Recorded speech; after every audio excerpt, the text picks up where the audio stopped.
Monsieur le ministre, vous avez, il y a maintenant quelques semaines ou quelques mois je crois, fait une déclaration qui a pu laisser perplexe un certain nombre d'esprits français. J'aimerais que vous nous en disiez plus. Exactement, je sais que vous aimez bien provoquer l'intelligence et provoquer la liberté d'esprit. Alors, il semblerait que, d'après ce que vous avez dit, vous allez me corriger ou m'affirmer si c'est bien le cas, vous ayez été approché il y a un peu plus de 2 ans, avant que la guerre civile n'éclate en Syrie, par des services secrets britanniques et américains qui travaillaient à ce qu'une insurrection, non pas populaire, mais une insurrection de l'armée, une insurrection d'opposants à l'armée, une insurrection opposante au régime de Bachar al-Assad, puisse se fomenter, puisse se constituer. Dans quelles circonstances est-ce que ça s'est passé? Et est-ce que vous confirmez? Je le confirme, mais si vous pouvez vous approcher un peu du micro. J'étais donc à Londres il y a à peu près 2 ans et demi pour des affaires purement civiles et commerciales. Oui. Et je me trouvais dans un ensemble de gens responsables de politique internationale, parmi lesquels se trouvaient mes interlocuteurs. Et l'un d'eux, nous avons eu plusieurs rencontres, déjeuners, dîners, est venu me dire, écoutez, nous serions intéressés par savoir ce que vous pensez de ce qui va se passer en Syrie. J'ai écouté volontiers, et je me suis retrouvé le lendemain avec un aéropage de pas plus de 5-6 personnes, mais des gens vraiment formés, intéressés, qui m'ont exposé que se préparait une offensive sur la Syrie pour changer le gouvernement. Alors il y avait là des militaires syriens en exil, et il y avait là des Anglais, un Américain qui était un peu comme ça, passe-partout, mais il faut se méfier des Américains qui passent partout. Oui. Ils sont peut-être faits pour ça. Toute l'interrogation, c'était pas simplement de me mettre au courant de ce qui allait se produire, et ce qui s'est produit effectivement, dont j'ai mesuré, je dois dire, la réalité quelques mois après. Parce que sur place, je me suis dit, pourquoi il me parle de ça? La Syrie était calme, et j'ai compris que l'interrogation était, est-ce que si on vous présentait sur ce problème, vous prendriez une position? Je leur ai fait remarquer que je n'étais plus aux affaires, Quai d'Orsay, que j'avais des successeurs depuis, et que c'était à eux de définir la politique de la France, qui était, faut dire, une réponse de Normand. Bon. Et je suis resté comme ça 2 jours, mais perplexe, en me demandant, mais pourquoi m'interroge-t-il? Et j'ai compris par la suite, quand j'ai vu se développer ça, la personne qui avait fait la petite réunion était venue me voir suite à Paris. Bon, puis ça n'a pas donné de suite. Mais ce qui était intéressant, c'est que ça m'a mis en éveil pour toute la suite des événements. C'est-à-dire que ça a pris du relief pour moi quand j'ai vu se développer les choses. Je n'y pensais pas du tout pour le jour où on m'a fait cette proposition d'intervenir dans ce contexte. Vous n'avez cessé d'y penser à mesure que le conflit s'enclenchait? J'ai cessé d'y penser pendant quelques jours, quelques semaines, et j'y ai repensé avec beaucoup plus d'intensité lorsque j'ai vu se développer les choses de cette façon. Et je voudrais, si vous permettez, si j'ai quelques minutes, bien sûr, revenir sur ce qui constitue pour moi une étrangeté, c'est-à-dire la position de la France autour de ça. Vous avez très bien résumé la chronologie, et je suis toujours stupéfait de voir que le pays, dont j'ai dirigé la diplomatie avec François Mitterrand pendant presque 10 ans, s'est porté au-devant d'événements qui sont, il ne faut pas nous prendre pour des imbéciles, l'ABC de l'insurrection. Bon. Ce qui est intéressant aussi de voir, c'est que je me permets de dire, puisque l'occasion pas donnée, que ce n'est pas simplement les pouvoirs français officiels, c'est aussi toute la génération des bien-pensants, et notamment les médias. Quand je vois les articles du journal Le Monde, quand j'écoute la télévision, les interventions de toutes sortes dont vous parliez tout à l'heure, c'est-à-dire les experts comme ça qui poussent comme des champignons. Et puisque vous avez écrit un livre avec Jacques Vergès dont je parlais tout à l'heure sur Bernard-Henri Lévy, on ne peut pas s'empêcher de penser à lui. On ne peut pas, quand on évoque tous ces problèmes, je dis tous ces problèmes, je vais en dire un mot dans un instant, c'est-à-dire on ne peut pas oublier Bernard-Henri Lévy, il ne souhaite pas du reste qu'on l'oublie, il fait tout qu'on l'oublie pas. Ce qui est intéressant dans toute cette aventure, c'est de voir la continuité des choses. C'est très bien quand on fait de la politique. On est pris dans le moment à l'instant. Mais il est important de revoir le fil conducteur. Et je ne peux pas m'empêcher de penser à ce qui se passe en Syrie, en pensant à ce qui s'est passé en Irak. Oui, bien sûr. À ce qui s'est passé en Libye. En Serbie, même en 99. Passé en Serbie. Bon. Mais surtout et en Afghanistan. Il est donc impensable, je dis avec beaucoup de tête, impensable de séparer et de vouloir traiter le problème de la Syrie en elle-même, intrinsèquement, sans penser à l'ensemble de la région et les problèmes qui se sont succédés. Et qui sont, vous le remarquerez, toujours les mêmes.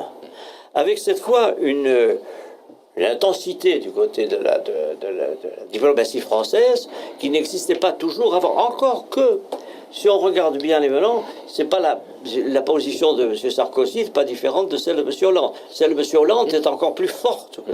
Elle est plus forte, et si je devais, pas faire d'ironie ici, mais enfin, si je devais essayer de qualifier cette diplomatie, je l'emprunterais plutôt à l'agriculture, vous allez comprendre. C'est plutôt la politique du bout en train. On le met devant, le bout en train, vous savez ce que c'est, tous les agriculteurs le savent et ceux qui nous écoutent le sauront. C'est-à-dire qu'il y a quelqu'un qui passe devant, qui excite la partenaire et que l'on retire au dernier moment. Et c'est pas agréable comme situation. Mais je parle du bout en train. Oui. Mais donc, et vous remarquerez que la position de la France est exactement celle-ci depuis le début. Alors, je suis indigné, moi, par cette position. Je ne suis pas le seul. Je peux vous dire que les diplomates que je vois en Europe, en France, partout, même s'ils ne le disent pas, ils partagent une grande partie de ce que je vais dire. Monsieur le ministre, est-ce qu'il est possible de vous poser une question sur un de vos amis politiques qui évolue bizarrement? Il se trouve qu'on a reçu ici, dans ce studio, Hubert Védrine, qui a été ministre des Affaires étrangères, comme on le sait, après vous, qui a tenu des positions très hostiles à l'agression américaine occidentale contre l'Irak en 2003, qui était défavorable à ce que la France puisse s'engager là-bas, qui avait tenu un discours assez anti-impérialiste, assez anti-néoconservateur, etc., puis qui bizarrement, depuis quelques années, semble évoluer, à savoir qu'il a soutenu la guerre pour renverser Kadhafi en Libye. Il est actuellement favorable à la guerre en Syrie. Il est favorable au maintien de la France dans la structure otanienne. Il a fait un rapport du reste. Il a fait même un rapport, puis il y a eu une polémique avec Régis Debray qui était intéressante. Et ici même, je me suis un petit peu opposé à lui sur toutes ces questions-là, en lui posant quand même un certain nombre de questions référentielles et révérentielles à l'égard du ministre qu'il était. Mais néanmoins, il invoquait systématiquement le chapitre 7. C'est-à-dire qu'à chaque fois qu'on lui parlait de la volonté des peuples à disposer d'eux-mêmes, est-ce que les peuples sont représentés par leurs élites, etc., il invoquait le chapitre 7. Alors, est-ce que c'est par légalisme, est-ce que c'est par cynisme, ou est-ce que Hubert Védrine est devenu un bien-pensant, justement? Écoutez, je ne dirais pas que c'est par cynisme. Soyons corrects quand même avec nos successeurs. Oui. Je crois qu'il a évolué dans le temps pour des raisons qui le regardent, dont il m'a fait part, donc je n'en ferai pas usage publiquement, oui, mais qui tendent à penser que son désir de revenir dans un contexte, le contexte actuel lui serait favorable dans cette hypothèse, de revenir au Quai d'Orsay l'oblige à se placer par rapport aux bien-pensants. Donc, ministre des Affaires étrangères d'un gouvernement qui succéderait à celui de Jean-Marc Ayrault. Par exemple, oui. Ouais. Et il ne le cache pas, du reste. Il le dit, il l'écrit. Et c'est donc un petit peu la raison profonde que je donnerais de son attitude, qui est un peu décevante, c'est vrai. Quand j'ai vu ce rapport dont vous venez de parler sur la place de la France dans l'OTAN, c'est quand même un changement à 360 degrés. Enfin, je veux dire, et toute la tradition de la politique française depuis 1945 était basée là-dessus.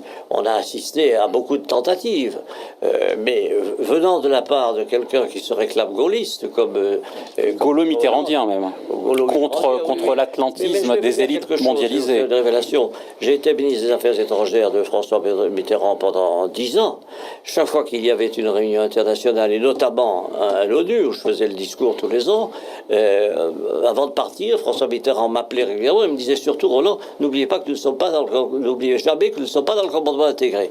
Monsieur le Président, je ne l'ai pas oublié. La meilleure preuve, c'est que je le dis et je le répète. Et quand j'ai vu petit à petit ce glissement, parce que ça n'a pas commencé en un jour, mais ça s'est précipité, et ça a commencé déjà avec Jacques Chirac.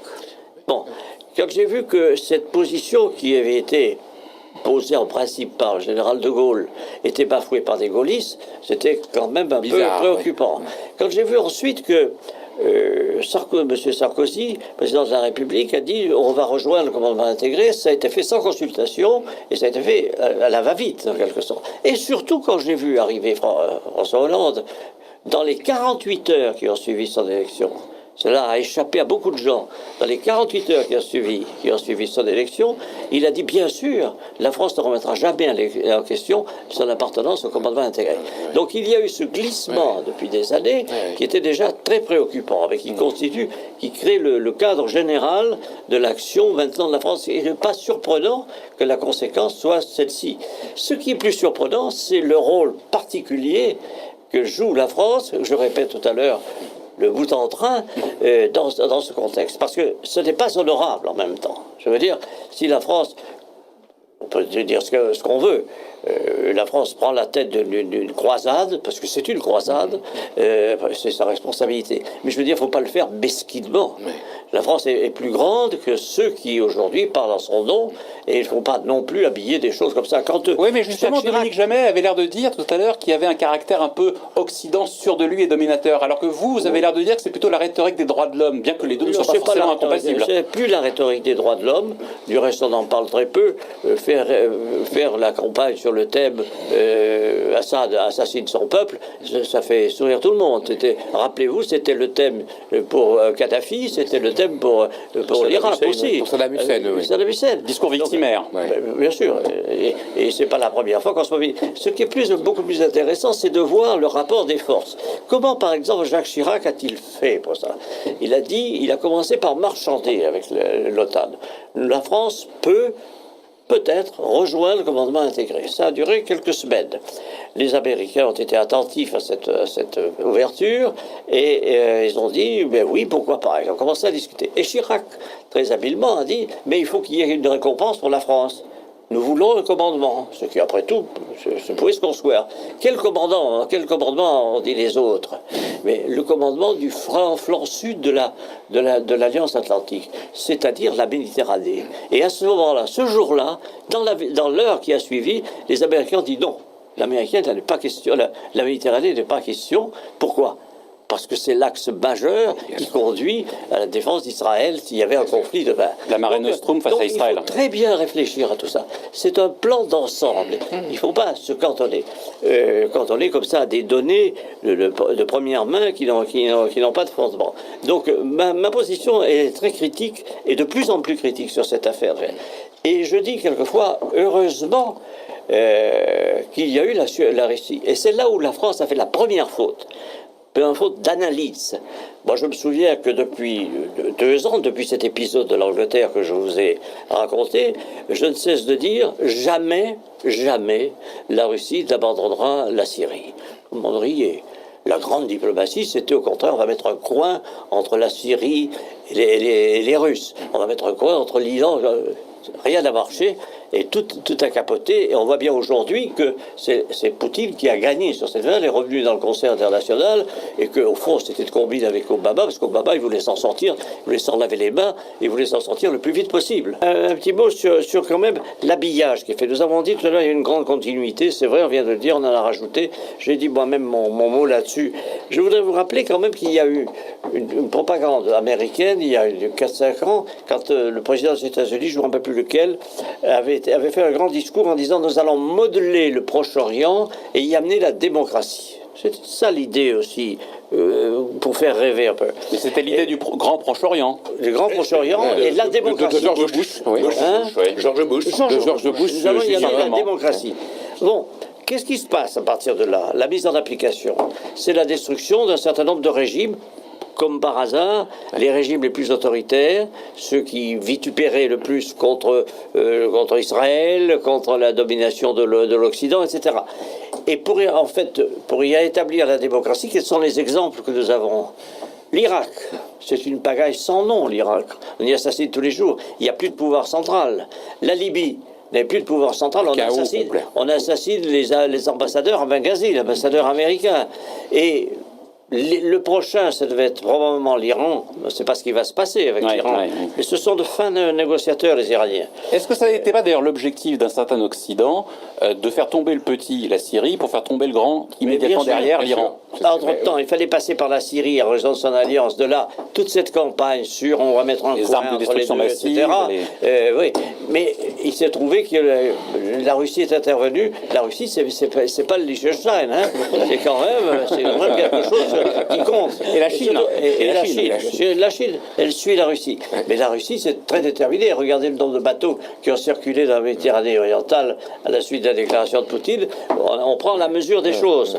Donc, la perspective américaine de Bush, comme disait tout à l'heure notre ami, en réalité, qu'est-ce que c'est devenu? C'est pas devenu des démocraties, c'est devenu des pays où il y a pagaille. Mais ils s'en moquent. Et je vais vous dire pourquoi ils s'en moquent. Parce qu'on préfère un État centralisé, fort, dont on présume qu'il a des armes, etc. Qu'est-ce qu'on préfère à ça? Une pagaille dans laquelle on pourra jouer, faire nommer tel chef local, installer des féodalités de toutes sortes qui permettront de jouer entre les gens et de maintenir un statu quo dans cette région du monde. Cela dit, monsieur le ministre, est-ce que les peuples, en général, n'aspirent pas, il est toujours difficile de parler à la place des peuples, bien entendu, mais est-ce que les peuples n'aspirent pas à se dégager à la fois de la tutelle d'un État centralisé, administratif, bureaucratique, autoritaire, et aussi d'un État corrompu où le marché régulerait tous les comportements sociaux et serait indexé sur l'Occident? Je vais vous répondre une réponse un peu de Normand. C'est en même temps difficile à nous d'aller nous substituer aux autorités de ces pays. Bien sûr. Ils choisissent le régime qu'ils veulent. Ils veulent un régime autoritaire. Mais ils prennent un régime autoritaire. C'est pas à nous de leur dire, écoutez, celui-là il n'est pas bon, vous l'enlevez, vous en mettez un autre. Alors je vais vous poser une question, évidemment, parce que c'est la fin de cette émission et qu'il y a encore quelques questions d'auditeurs à vous poser. Comment vous envisagez l'avenir? Comment vous pensez que la situation va évoluer? Est-ce que les discours de ce soir vous incitent à penser que nous nous dirigeons vers le pire ou vers le meilleur? Et à votre avis, sans que vous ne lisiez dans le mar de café, est-ce qu'à votre avis, nous nous acheminons vers une situation qui serait davantage positive que celle que nous avions il y a à peu près un mois? Je pense que nous allons avoir un répit, parce que la Russie est là. Vous allez dire que je suis russophile, un peu parce que je considère que c'est le grand pays qui a gagné la guerre. Bon, il n'y a pas que les Américains. Il faut quand même reconnaître les choses, mais de toute façon, la Russie est là, et bien là, il restera. Donc il y aura une conférence de Genève 2 qui prendra du temps, la Russie jouera son jeu, et il y aura une sorte d'équilibre qui va se créer. Mais ne croyez pas que ce soit terminé pour autant. Je veux dire, les forces qui ont mis en place tout ce système pour enlever des régimes qui effraient tout le monde parce qu'ils sont dictateurs, et notamment, je l'ai dit tout à l'heure dans une incidente, avec le retrait qui va avoir lieu cette année de toutes les troupes américaines qui sont des mercenaires en Afghanistan, et on va les mettre où ils vont aller? Ils vont se répandre en Afrique, et c'est une vraie question qui va se poser. Donc oui, il va y avoir un répit, mais il n'y aura pas la paix totale. Ça c'est-à-dire que les tumultes vont persister et on risque on risque d'assister à un chaos organisé, si j'ose dire. Mais maîtrisé. Ou désorganisé d'ailleurs. Mais maîtrisé. Le but, c'est pas d'établir la démocratie comme ils voulaient, c'est d'établir des régimes faibles entre lesquels ils pourront jouer.